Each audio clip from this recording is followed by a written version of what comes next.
চাঁপাইনবাবগঞ্জের ভোলাহাটের খড়গপুর ও সুরানপুরে বিজিবির দুটি নতুন বিওপির কার্যক্রম শুরু হয়েছে।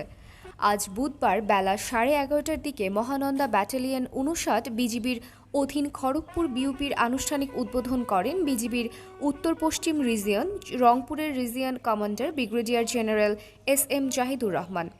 তিনি বিওপি চত্বরে একটি গাছের চারা রোপণ করে মোনাজাত করেন। এ সময় Rajshahi sector commander colonel Imran Ibne A Rouf, ৫৯ বিজিবির অধিনায়ক লেফটেন্যান্ট কর্নেল গোলাম কিবরিয়া উপস্থিত ছিলেন। পরে সুরানপুর বিওপি পরিদর্শন করেন তিনি।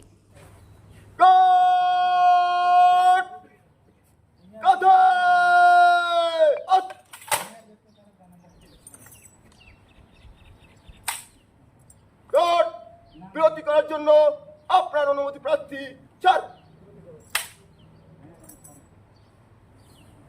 স্থান নেবেন।